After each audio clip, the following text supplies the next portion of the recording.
Hello guys. आज हम rent a girlfriend chapter 307, 8 और 9 को एक्सप्लेन करने वाले हैं। लास्ट वीडियो में हमने देखा था मिजुहारा के पीरियड चल रहे थे और एंड में काजुया उसे देखकर आने के बाद बाहर ही सो गया था।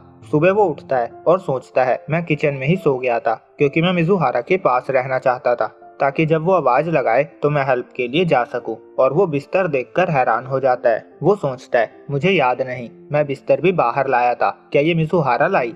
मैं क्या कर रहा हूँ? मैं मिजुहारा का ध्यान रखना चाहता था पर फिर दोबारा उसने मेरा ध्यान रखा।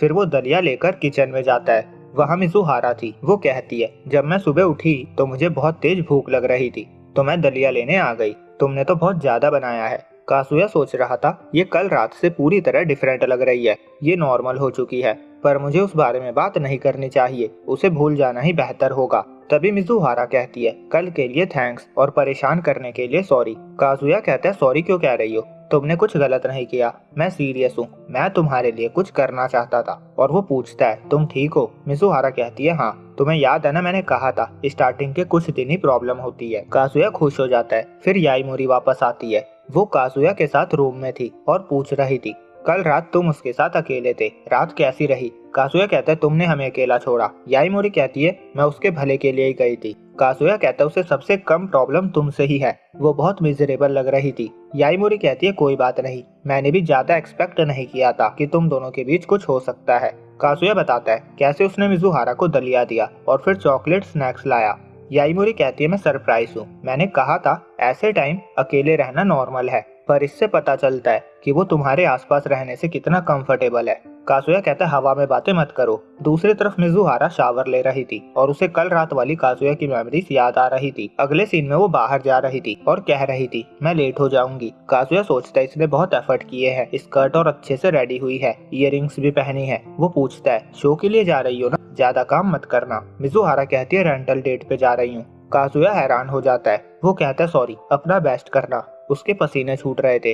वो उसे बाय करता है और सोचता है जब से हम साथ में रह रहे हैं वो शो में बिजी थी, ये उसकी पहली रेंटल डेट है। वो सोच रहा था जरूर उसके पास कैश की कमी होगी। वो कह रहा था मैं जेलिस नहीं हूँ पर दूसरे लड़कों के ख्याल से वो परेशान हो रहा था। और मिजुहारा स्टेशन जा रही थी। वो सोच रही थी रेंटल डेट का काम किए हुए बहुत टाइम हो गया है। उसे गिल्टी फील हो रहा था क्योंकि वो रिसर्च के बीच में गर्लफ्रेंड वर्क कर रही है। उसका सोच रहा था ये क्लाइंट के साथ अनफेयर है और कासुया के साथ भी। वो सोचती है अगर मैं उसे सच में डेट करने लगी तो मुझे ये जॉब छोड़नी होगी। फिर वो ये सब सोचना बंद करती है और सोचती है ये क्लाइंट का पहली बार है, उसने सारे प्लान्स मुझ पे छोड़ दिए हैं।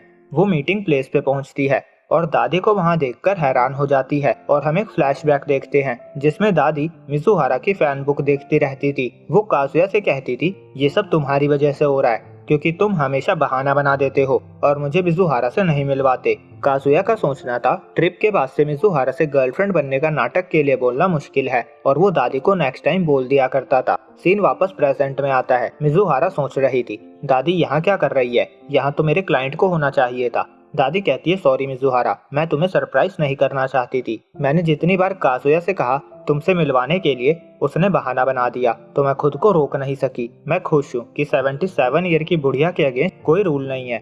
फिर वो उसके ड्रेस को देखकर उसकी तारीफ करती है। वो कहती है ये तुम्हारे नॉर्मल से बिल्कुल अलग है, बहुत स्पेशल। मिजुहारा थैंक्स कहती है। दादी कहती है मैं तुम्हारे लिए परेशानी खड़ी नहीं करना चाहती, मैं बस तुम्हें काम करते हुए देखना चाहती थी। मिजुहारा सोचती है तो ये बस एक क्लाइंट है। और वो पूछती है क्या आपको कहीं जाना है? दादी कहती है 20 साल से ज्यादा हो गए हैं मैं इस टाउन में नहीं घूमी, तो मुझे उस जगह पे लेकर चलो जहाँ तुम जाया करती हो। मैं जानना चाहती हूँ आज के यंगर लोग कहाँ जाते हैं और तुम्हें कोई जगह पसंद है तो मैं वहाँ जरूर जाना चाहूंगी। मिजुहारा कहती है हम कपड़े देखने चलते हैं। दादी एक्साइटेड होकर जाने लगती है। मिजुहारा सोचती है ये बहुत अचानक से हुआ, मैंने उनसे बहुत झूठ बोले हैं, मुझे उनसे माफी मांगनी चाहिए और उन्होंने मुझे बुक किया, क्या इसके पीछे कोई और रीजन है? और घर पे काजुया बहुत परेशान हो रहा था। उसके मन से जा ही नहीं रहा था कि मिजुहारा किसी और के साथ हाथों में हाथ डाले डेट पे होगी। शॉप पे मिजुहारा एक ड्रेस ट्राई करती है। दादी को बहुत अच्छी लग रही थी, वो खरीद रही थी। मिजुहारा उन्हें रोक देती है। दादी कहती है मैं तुम्हें बहुत टाइम से एक ड्रेस गिफ्ट करने का सोच रही थी, मेरे पास पेंशन खर्च करने के लिए कुछ और नहीं है। मिजुहारा सोचती है मैं क्या करूँ,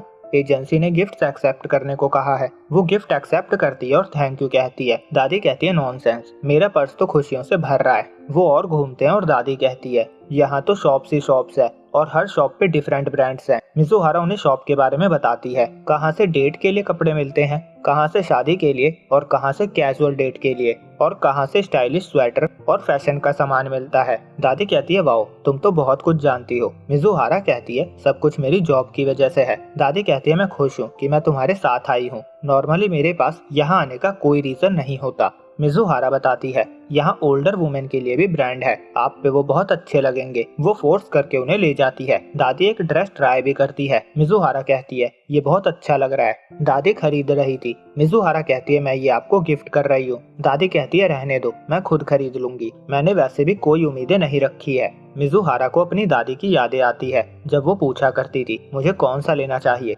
मुझ पे कौन सा अच्छा लगेगा।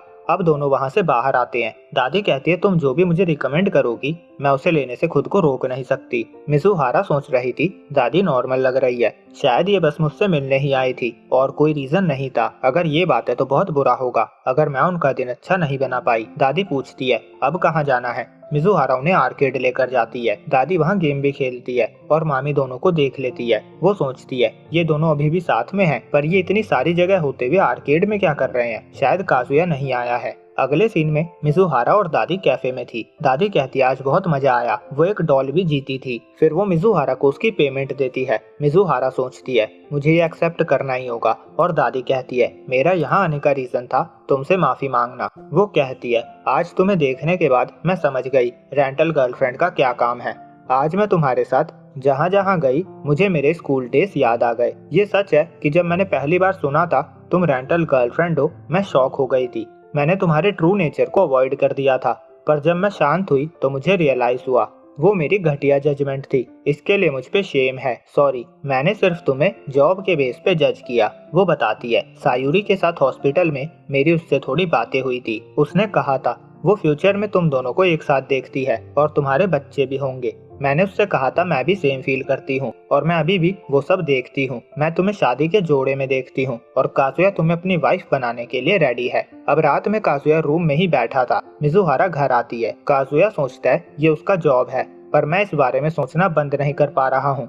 मिजुहारा कहती है तुम्हारा गेट ओपन क्यों है। काजुया सोचता है मैं वियर्ड नहीं लग सकता। वो कहता है उम्मीद है तुम्हारा प्ले अच्छा रहा होगा। मिजुहारा कहती है हाँ थैंक्स। फिर वो कहता है रेंटल डेट कैसा रहा। मिजुहारा कहती है वो दादी थी। काजुया शॉक हो जाता है और सोचता है मैं दादी को बहुत टाइम से कह रहा था मिलवा दूंगा। आज उनका सब्र का बांध टूट ही गया, पर मैंने कभी नहीं सोचा था वो मिजुहारा को रेंट करेगी। और वो पूछता है क्या दादी ने कुछ कहा। मिजुहारा को दादी की बात याद आती है। वो काजुया को शादी के लिए रेडी देखती है और कीबे की भी बात याद आती है। वो सबसे ज्यादा केयर तुम्हारी करता है। उसे काजुया वेडिंग ड्रेस में दिखाई दे रहा था और वो कहती है सॉरी, क्लाइंट की बातें कॉन्फिडेंशियल होती है और वो फटाफट चली जाती है। वो रूम में जाकर आज की बातें याद कर रही थी और सोच रही थी माफी मुझे मांगनी चाहिए थी, मैंने ट्रिप पे भी उन्हें झूठ बोला था। आज दादी के वर्ड सुनने के बाद मैं माफी के भी काबिल नहीं। वो अल्टार के पास ही थी और सोच रही थी। नागोमी दादी ने कहा सायूरी दादी हमें एक साथ देखती है। वो कहती है